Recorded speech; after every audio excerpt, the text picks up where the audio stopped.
सभी को जय मसीह की। खुदावंद यीशु मसीह के मधुर और मीठे नाम में आज सभी की आराधना में मैं आप सभी का स्वागत करता हूं।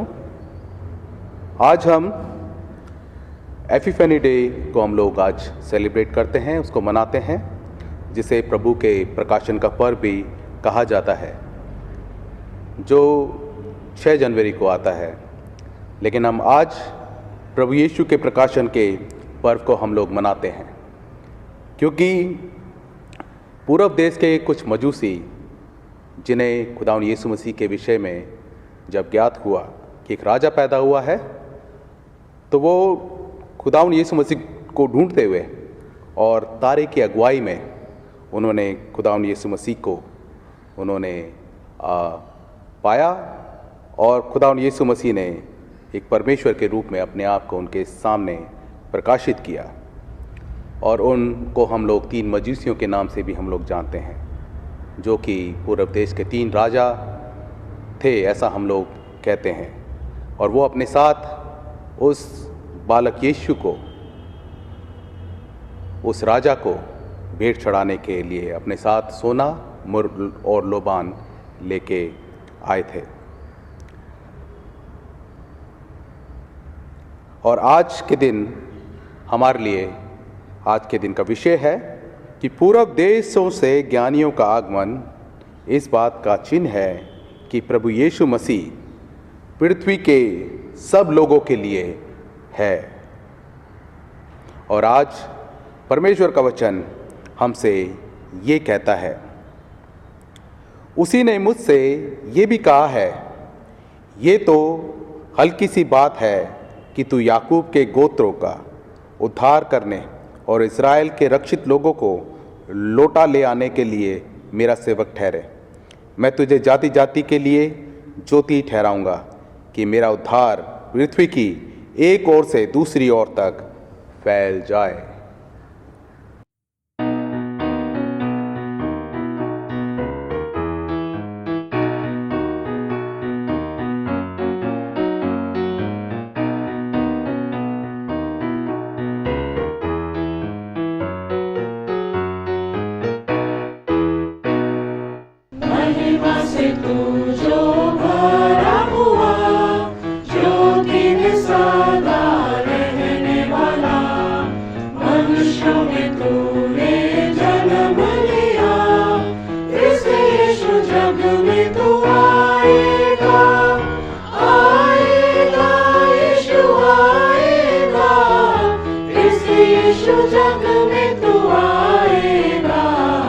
मनुष्यों में तूने जन्म लिया।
से दे रिहाई। तू ही हमारा राजा है, तू ही मुक्ति दाता है, फिर से आने वाला है। प्यारे प्रभु यीशु तू जल्दी आ, जल्दी आ यीशु जल्दी आ। प्यारे प्रभु यीशु तू जल्दी आ, फिर से आने वाला है।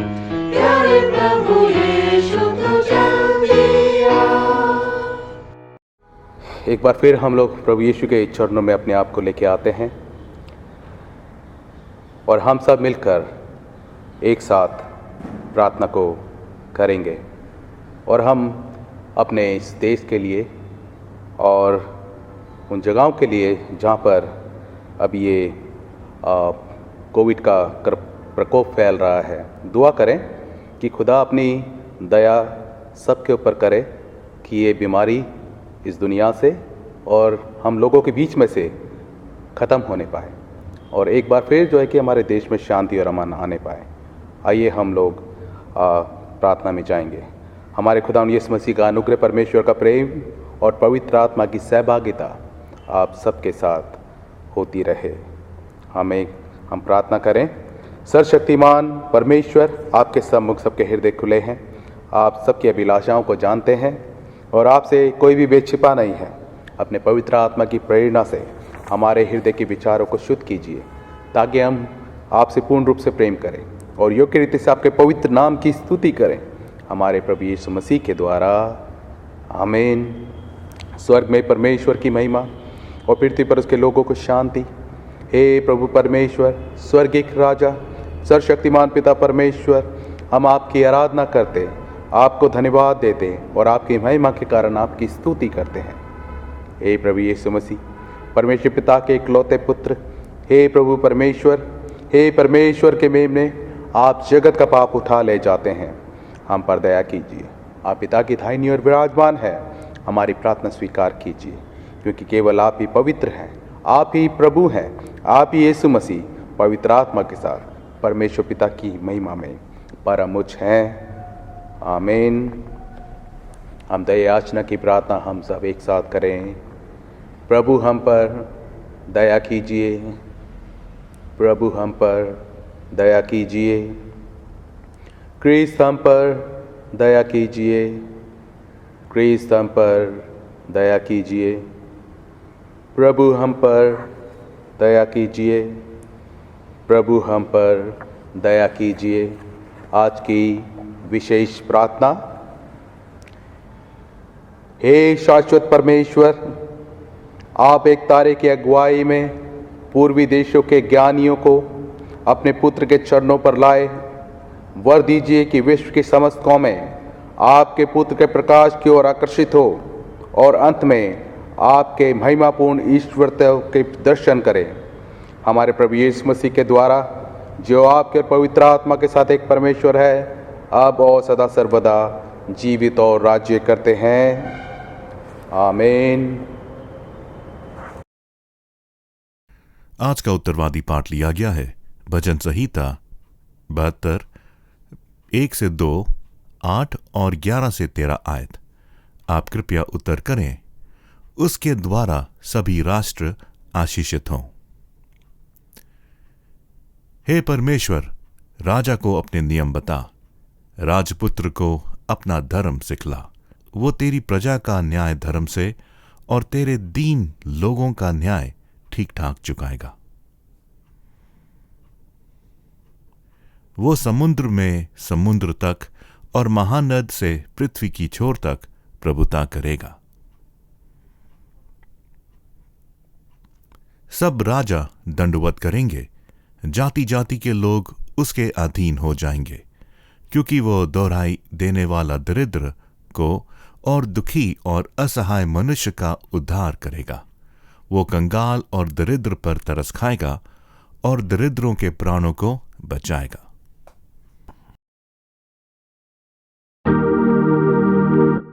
और प्रशंसा पिता की और पुत्र की और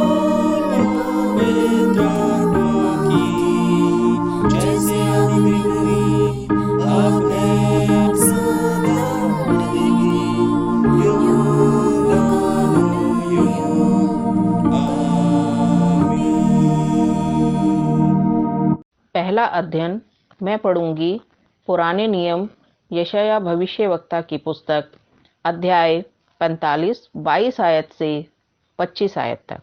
इस प्रकार लिखा है, हे पृथ्वी के दूर दूर के देश के रहने वालों, तुम मेरी ओर फिरो और उद्धार पाओ, क्योंकि मैं ही ईश्वर हूँ और दूसरा कोई और नहीं है। मैंने अपनी ही शपथ खाई, धर्म के अनुसार मेरे मुख से यह वचन निकला है और वह नहीं टलेगा। प्रत्येक घुटना मेरे सम्मुख झुकेगा और प्रत्येक के मुख से मेरी ही शपथ खाई जाएगी। लोग मेरे विषय में कहेंगे, केवल यहोवा ही में धर्म और शक्ति है।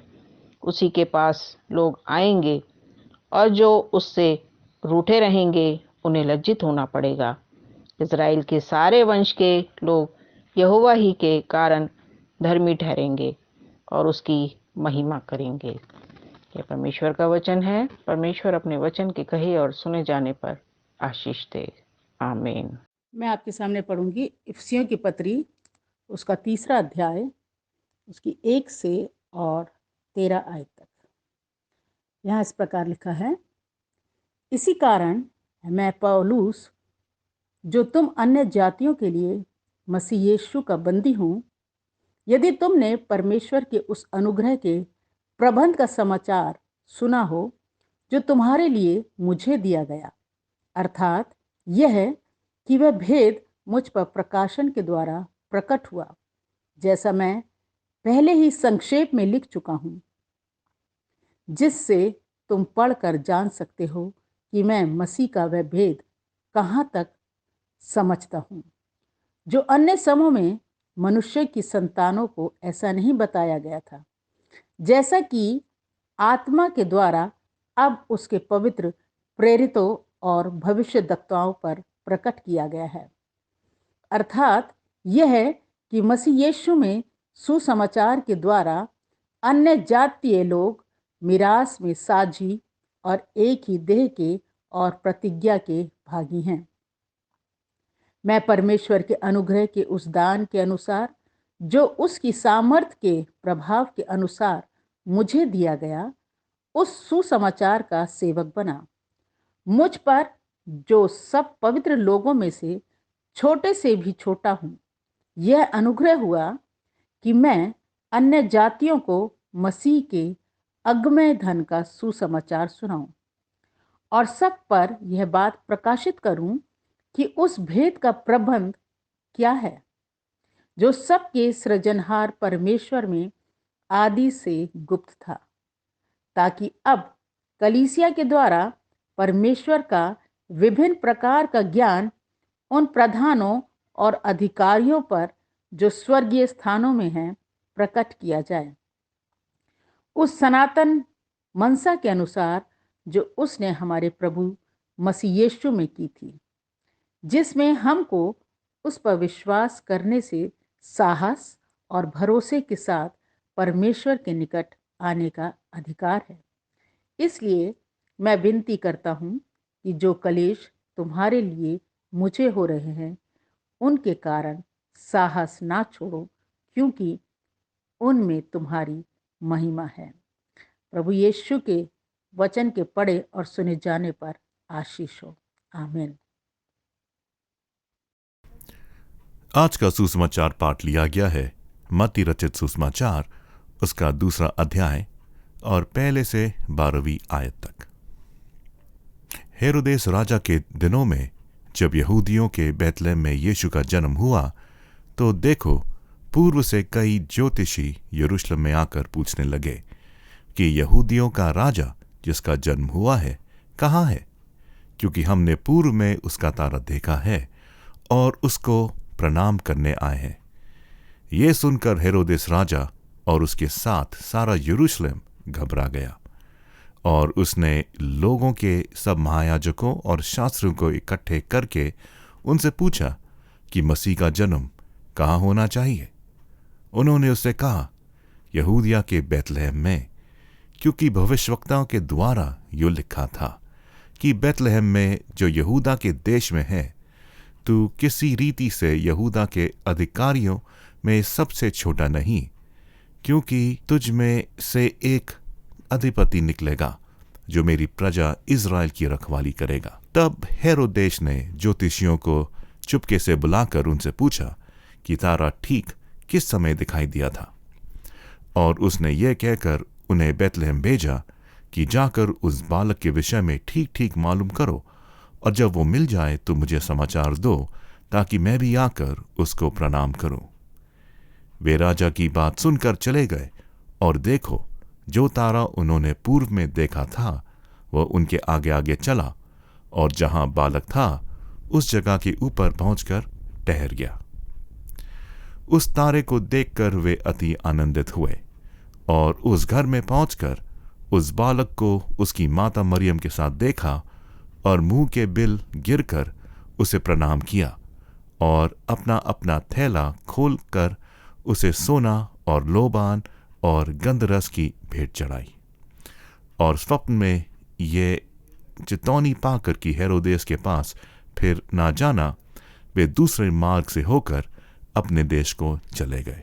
प्रभु अपने वचन के पढ़े और सुने जाने पर आशीष दे। आमीन। परिहित निवेदन जो कि पाए जाते हैं पृष्ठ संख्या 124 आराधना की पुस्तक। जब मैं आपसे कहूँ हे दयावान प्रभु, तो आप कहें हमारी प्रार्थना सुनिए। हम समस्त मानव जाति के लिए प्रार्थना करें और अपनी प्रार्थनाओं को प्रभु यीशु मसीह के निरंतर निवेदन के साथ अर्पित करें। हे पिता, हम प्रार्थना करते हैं कि समस्त संसार में न्याय और शांति स्थापित हो और प्रत्येक व्यक्ति भरपूर जीवन प्राप्त करे। हे दयावान प्रभु, हम सब कहें हमारी प्रार्थना सुनिए। उन सब लोगों के लिए जो इस नगर में रहते हैं, उन सब बातों को दूर करने के लिए जिनसे आपसी फूट और झगड़े होते हैं, और हमारे देश में सच्ची एकता की बढ़ती के लिए, हे दयावान प्रभु, हम सब कहें हमारी प्रार्थना सुनिए। उन सब लोगों के लिए जो कृषि, उद्योग अथवा व्यापार में लगे हुए हैं, सब मजदूरों और कारीगरों के लिए, और उन सब के लिए जो हमारे देश की रक्षा करते हैं। हे दयावान प्रभु, हम सब बोलें हमारी प्रार्थना सुनिए। अध्यापकों और छात्रों, वैज्ञानिकों, लेखकों और कलाकारों, और उन सब व्यक्तियों के लिए जो अन्य लोगों के विचारों और भावनाओं को प्रभावित करते हैं। हे दयावान प्रभु, हम सब बोलें हमारी प्रार्थना सुनिए। उन सब लोगों के लिए जो दुखी हैं, बेरोजगार हैं, भूखे प्यासे हैं, दरिद्र और दलित हैं, बीमार और मरणासन हैं, विशेष करके हमारे कलीसिया के तमाम लोग जो बीमार हैं, और उन सब व्यक्तियों के लिए जो ऐसे लोगों की सेवा और सहायता करते हैं। हे दयावान प्रभु, हम सब मिलकर बोलें हमारी प्रार्थना सुनिए। हमारे तथा अन्य देशों के सब शासकों के लिए, विशेषकर हमारे राष्ट्रपति, प्रधानमंत्री, इस राज्य के राज्यपाल और मुख्यमंत्री, और उनके लिए भी जो लोगों पर किसी प्रकार का अधिकार रखते हैं। हे दयावान प्रभु, हम सब मिलकर बोलें हमारी प्रार्थना सुनिए। संपूर्ण मसीह समाज की एकता और मेल मिलाप के लिए और समस्त संसार में उनकी गवाही और सेवा कार्य के लिए, हे दयावान प्रभु, हम सब मिलकर बोलें हमारी प्रार्थना सुनिए। भारत में आपकी समस्त कलीसिया के लिए, उसकी परिषदों तथा अगुओं, विशेष करके हमारे प्रमुख धर्माचार्य मॉडरेटर और दिल्ली के बिशप पीसी सिंह, दक्षिण भारत की कलीसिया के प्रमुख धर्माचार्य ए धर्मराज रसलम, मार्थोमा कलीसिया के मेट्रोपॉलिटन गिवर्गीस मार्थोडियस, हमारे पुरोहित टिमथी, शैलेश, जयकुमार, और हमारे लीडर्स आशीष और अनुराग, और आपकी कलीसिया के सब अन्य धर्म सेवकों के लिए कि वे सच्चाई और लगन से आपकी सेवा करें। हे दयावान प्रभु, हम सब मिलकर बोलें हमारी प्रार्थना सुनिए। यह वर दे कि आपके उन सब भक्तों के साथ जिन्होंने अपने जीवन में सच्चाई से आपकी सेवा की है, हम भी आपके राज्य के शाश्वत आनंद में संभागी हो सके। हे दयावान प्रभु, हम सब मिलकर बोलें हमारी प्रार्थना सुनिए। आइए सब एक साथ बोलें हे स्वर्ग एक पिता, अपने राज्य को शीघ्र प्रकट कीजिए और हमारी इन प्रार्थनाओं को सुनिए। हम आपके पुत्र अपने प्रभु और उद्धारकर्ता यीशु मसीह के नाम से ये मांगते हैं, आमीन। हे हमारे बाप, तू जो आसमान में है, तेरा नाम पाक माना जाए, तेरी बादशाहत आए।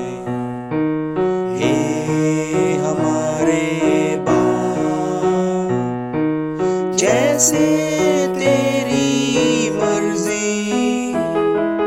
आसमान में पूरी होती है, जैसे तेरी मर्जी आसमान में पूरी होती है, वैसे तेरी मर्जी जगत में पूरी हो जाए। हे हमारे की रोटी हमारी आज हमको दे दे, रोज की रोटी हमारी आज हमको दे दे। जीवन की रोटी तू है, तू ही हमारा बल है। हे हमारे बाप, जिस तरह हम अपने अपराधी को माफ करते हैं, जिस तरह हम अपने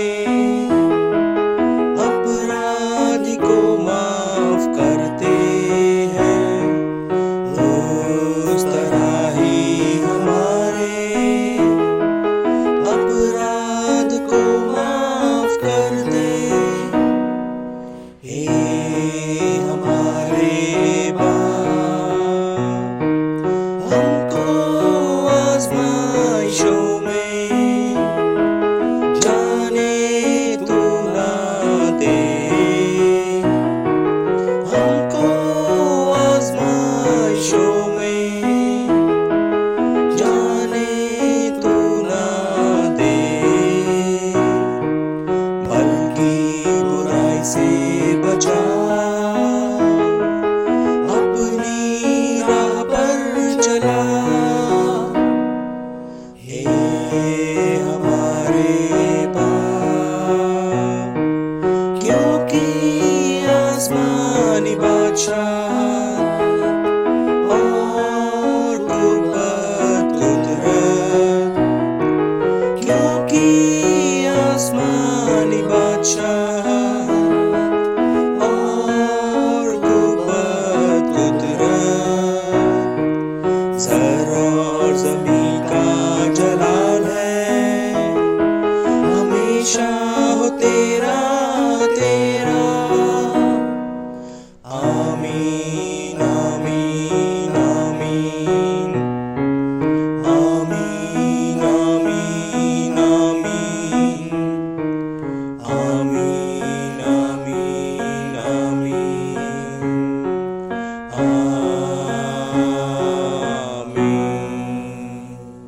पाप अंगीकार जो कि पाया जाता है आराधना की पुस्तक पृष्ठ संख्या 129, उसका सेक्शन 17। प्रिय भाइयों और बहनों, हमारे प्रभु यीशु मसीह ये कहते हैं, हमारा प्रभु परमेश्वर ही एकमात्र प्रभु है। तू प्रभु अपने परमेश्वर को अपने संपूर्ण हृदय, संपूर्ण प्राण, संपूर्ण बुद्धि और संपूर्ण शक्ति से प्रेम कर। ये पहली आज्ञा है। दूसरी ये है, अपने पड़ोसी को अपने समान प्रेम कर। इनसे बड़ी और कोई आज्ञा नहीं है। परमेश्वर ने संसार से ऐसा प्रेम किया कि इसने अपना इकलौता पुत्र यीशु मसीह दे दिया कि वह हमें पापों से बचाए, स्वर्ग में हमारे लिए निवेदन करे और हमें शाश्वत जीवन में पहुंचाए। इसीलिए हम पश्चाताप और विश्वास के साथ अपने पापों को स्वीकार करें। हम परमेश्वर की कृपा से उसकी आज्ञाओं का पालन करने का और सब लोगों के साथ मेल मिलाप और प्रेम से रहने का पक्का संकल्प करें। हे सर्वशक्तिमान परमेश्वर, हमारे स्वर्गीय पिता, हमने मन, वचन और कर्म से आपके विरुद्ध और एक दूसरे के विरुद्ध पाप किया है। हमने अपनी अज्ञानता और दुर्बलता के कारण और जानबूझकर भी बुराई की है और भलाई करने में असफल रहे हैं।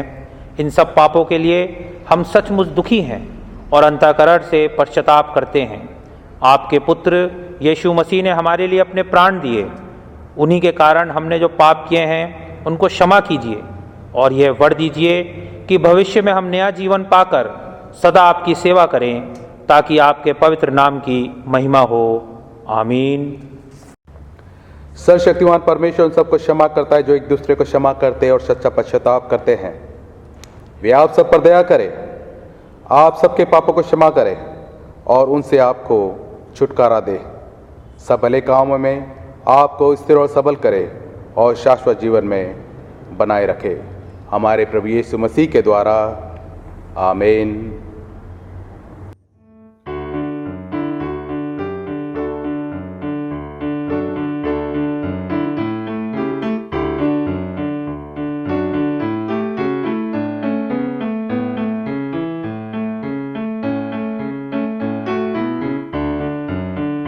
आवाज उठाएंगे, हम साज बजाएंगे, है यीशु महान अपना, ये गीत सुनाएंगे।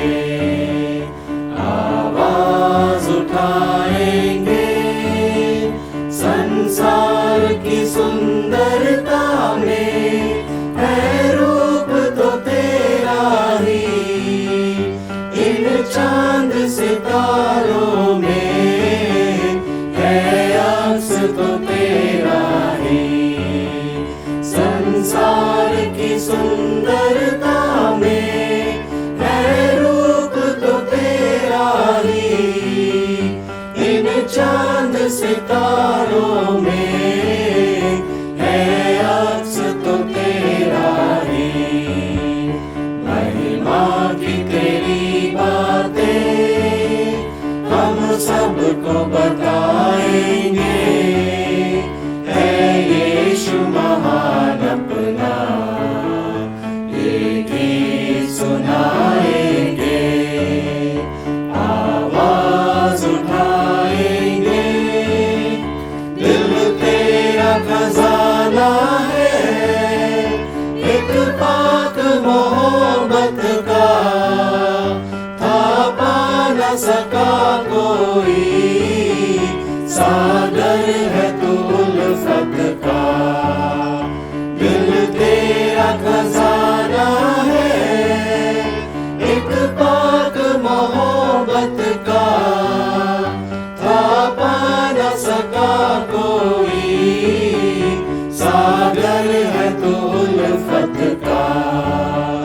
हम तेरी मोहब्बत से दिल अपना सजाएंगे, है यीशु महान अपना, ये गीत सुनाएंगे।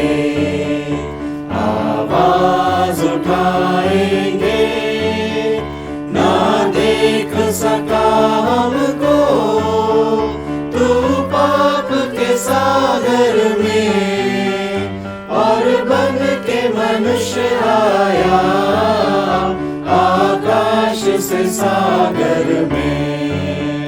ना देख सका हमको तू पाप के सागर में, और बन के मनुष्य आया आकाश से सागर में। मुक्ति का तू दाता है, दुनिया को बताएंगे, है यीशु महान अपना, ये गीत सुनाएंगे। आवाज उठाएंगे, आप सभी को जय मसीह की। आज हम प्रभु प्रकाशन पर्व मनाते हैं और हमारी आराधना का विषय है कि ज्ञानियों का आना पूर्व दिशा से इस बात का संकेत है, चिन्ह है कि मसीह संपूर्ण मानव जाति के लिए है। आइए हम प्रार्थना करें।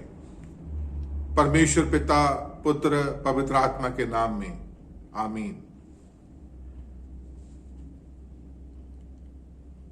प्रभु प्रकाशन पर्व का आना इस बात का संकेत है कि अब बड़े दिन का जो उत्सव है वो समाप्त हो रहा है और आज के दिन से हम अपने घरों को दिन क्रिसमस के लिए सजाया था, हम उन तमाम चीजों को उतारने लगते हैं।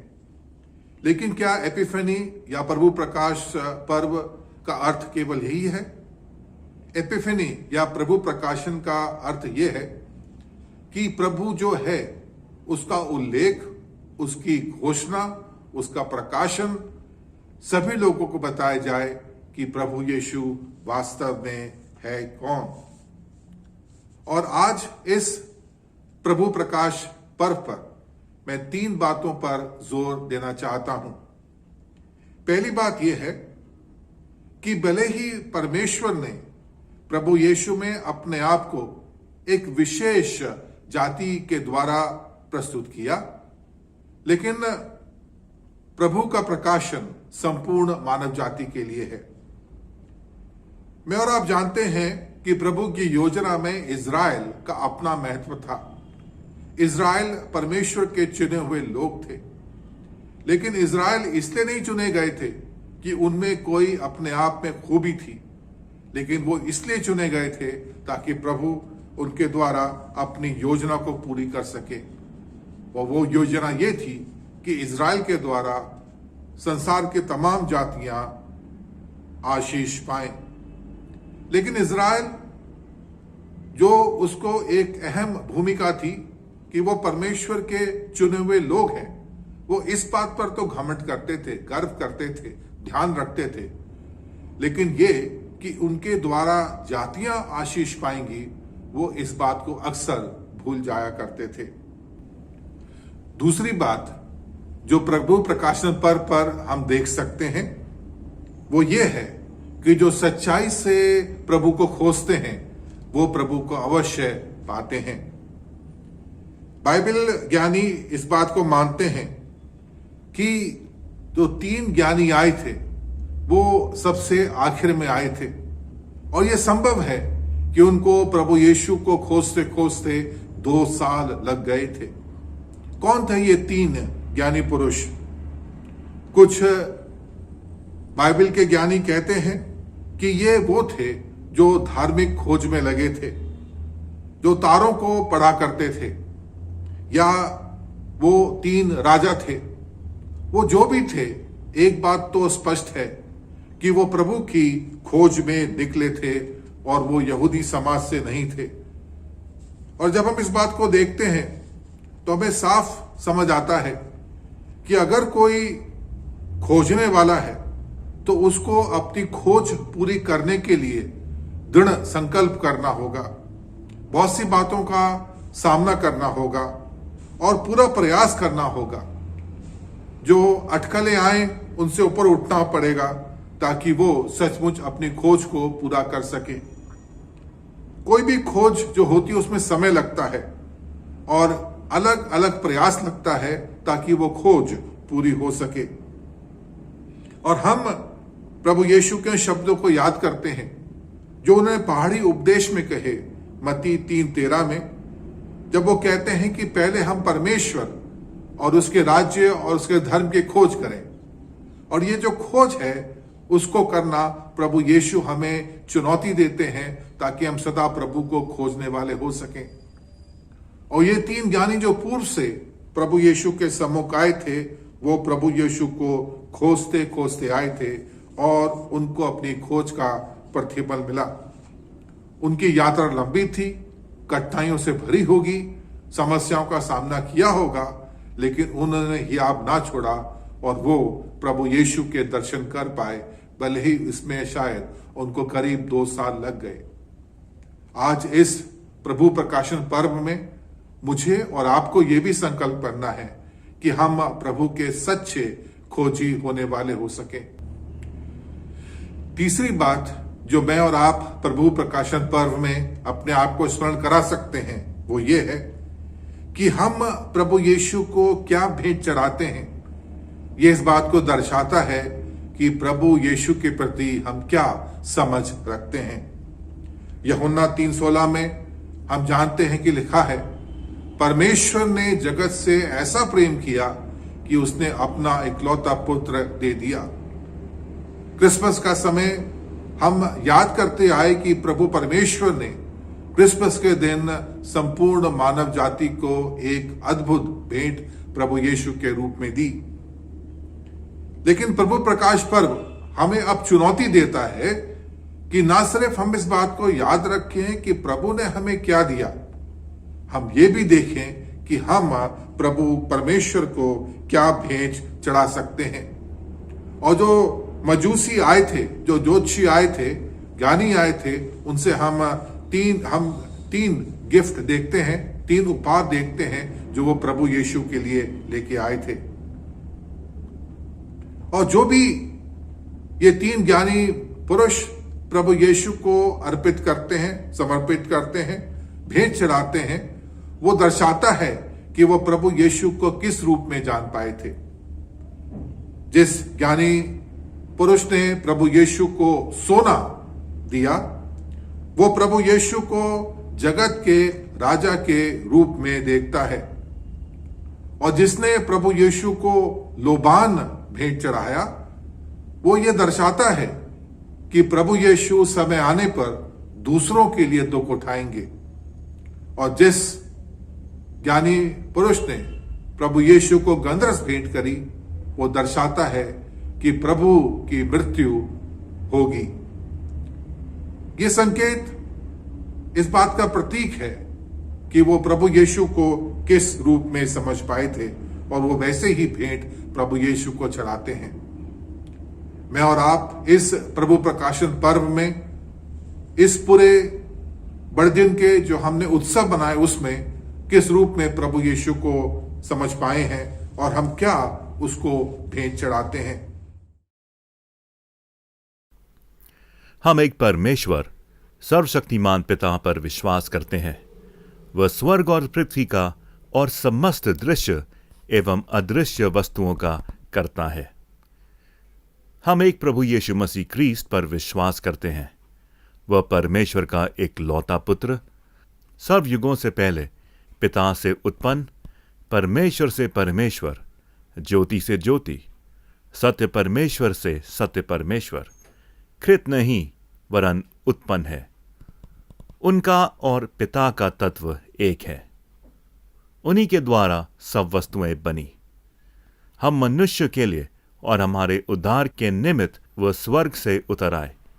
पवित्र आत्मा के सामर्थ्य से वह कुमारी मरियम से जन्मे और मनुष्य बने। पिन्तियुस पिलातुस के शासन में वह हमारे लिए क्रूस पर चढ़ाए गए। उन्होंने दुख भोगा, वह मरे और गाड़े गए। पवित्र शास्त्र के कथन के अनुसार वे तीसरे दिन जी उठे। वह स्वर्ग पर चढ़ गए और पिता की दाहिनी ओर विराजमान हुए।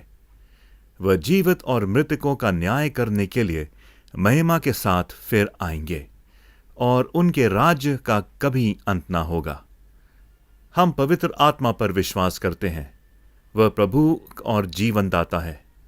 वह पिता और पुत्र से निकलता है। पिता और पुत्र के साथ उसकी आराधना और स्तुति की जाती है। वह नबियों के द्वारा बोला। हम एक पवित्र, सर्वलौकिक और प्रेरितीय कलीसिया पर विश्वास करते हैं। हम पापों की क्षमा के लिए एक बपतिस्मे को मानते हैं। हम मृतकों के पुनरुत्थान की और आने वाले युग के जीवन की प्रतीक्षा करते हैं। आमीन। सब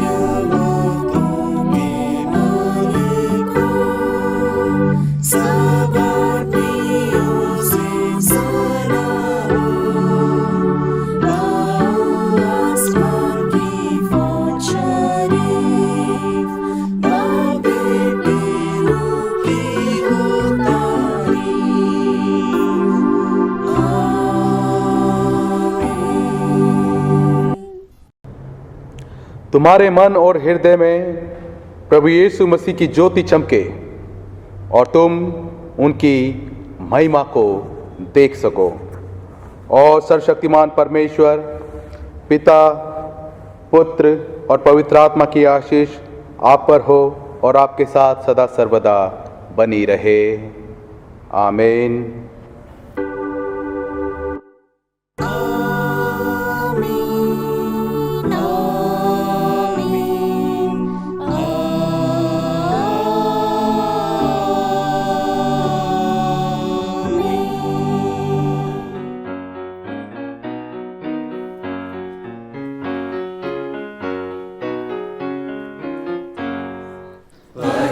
पिता की हम स्तुति गाए, वो ही है जो बचाता हमें, सारे पापों को करता क्षमा, सारे रोगों को करता चंगा।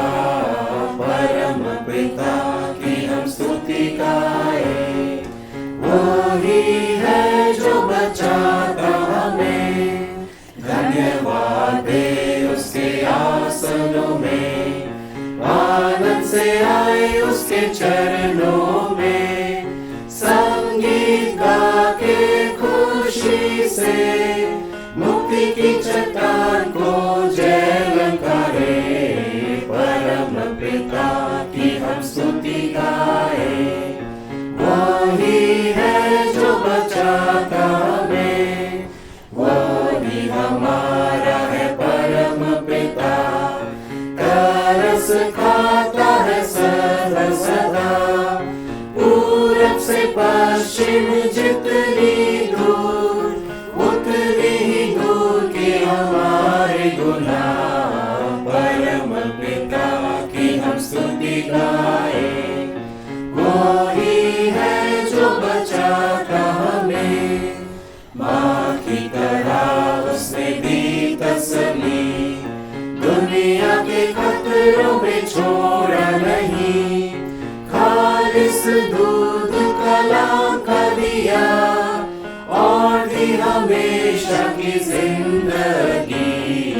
परम पिता की हम स्तुति गाए, वो ही है जो बचाता हमें, चरवाहे की मानंद ढूंढा उसने, पापों की कीट से निकाला हमें, हमको बचाने को जान अपनी दी, ताकि हाथ में हम उसके रहे। परम पिता की हम स्तुति गाए, वो ही है जो बचाता